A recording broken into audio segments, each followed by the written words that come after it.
और सबसे पहले आज की बड़ी खबर आरबीआई से। आरबीआई ने सिस्टम में लिक्विडिटी को बढ़ाने के लिए बड़े कदमों का ऐलान किया है। आरबीआई 3 चरणों में 60,000 करोड़ रुपए के गवर्नमेंट सिक्योरिटीज का ओपन मार्केट ऑक्शन करेगा।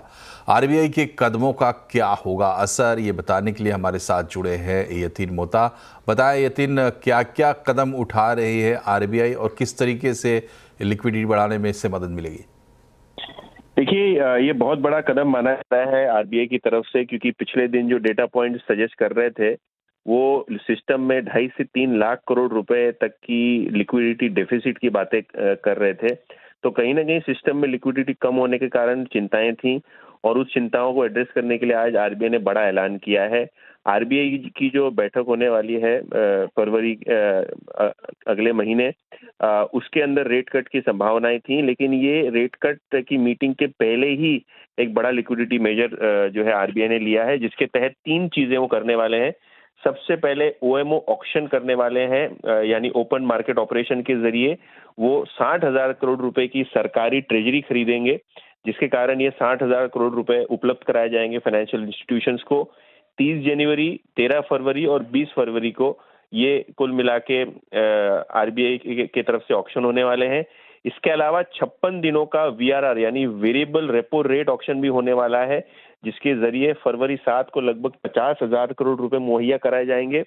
इसके अलावा तीसरा जो अहम मुद्दा है वो है डॉलर स्वैप ऑक्शन, जहां $5 बिलियन यानी लगभग 40,000 करोड़ रुपए और भी सिस्टम में जो है लाए जाएंगे। तो कुल मिला के ये जो कदम है उसके कारण लगभग एक बड़ी लिक्विडिटी बाजार में आती हुई आपको नजर पड़ेगी। ब्रॉडली अगर आप देखें तो लगभग 1.5 से 2.25 लाख करोड़ रुपए जो है मुहैया कराए जाएंगे विविध ऑप्शंस के जरिए, जिसके कारण लिक्विडिटी सुधरेगी, रेट में डाउनवर्ड प्रेशर आएगा। और ऑलरेडी हमने आज के सत्र में देखा। ठीक है यतीन, हमारे साथ एचडीएफसी लाइफ के चेयरमैन केके मिस्त्री साहब जुड़े हुए हैं। केके सर, बहुत बहुत स्वागत है आपका सीएनबीसी आवाज पर। ये जो मेजर्स लिए हैं आरबीआई ने अपनी बैठक से पहले, कहा जाए तो इसका क्या असर आप देखते हैं? देखिए, क्या हुआ है कि in recent times RBI has used a lot of foreign exchange to provide some sort of stability to the rupee. Now the way they been doing it is they been selling dollars in the system, and when they sell dollars, they pull out liquidity from the system.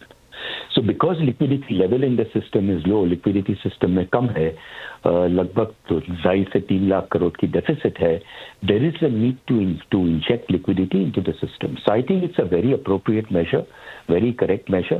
It will help in bringing back the liquidity into the system, which for the last, I would say, long time has been under a lot of stress.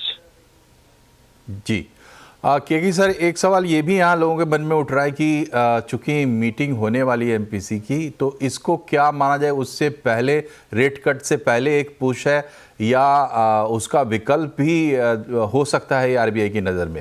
देखिए, rate cut होगा कि नहीं होगा वो तो debatable point है, क्योंकि rate cut होना चाहिए मेरे हिसाब से।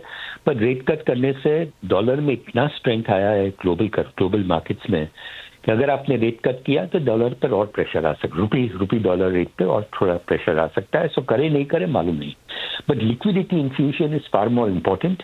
ने ये ओएमओ ऑप्शन से लिक्विडिटी इन्फ्यूज किया है लगभग सब मिला के 1.5 लाख करोड़ के आसपास over a period of time. But it is possible कि वो के RBI may also do a CRR cut and infuse more liquidity at the time of the credit policy. वो देखना है, we should watch and see. जी, तो हमें इंतज़ार करना चाहिए, अभी कोई नतीजा नहीं निकालना चाहिए। आपका बहुत बहुत शुक्रिया केके सर हमसे जुड़ने के लिए। यतीन, आपका भी बहुत बहुत शुक्रिया। पढ़ते हैं खबरों में आगे और बात करते हैं बजट से जुड़ी खबरों की।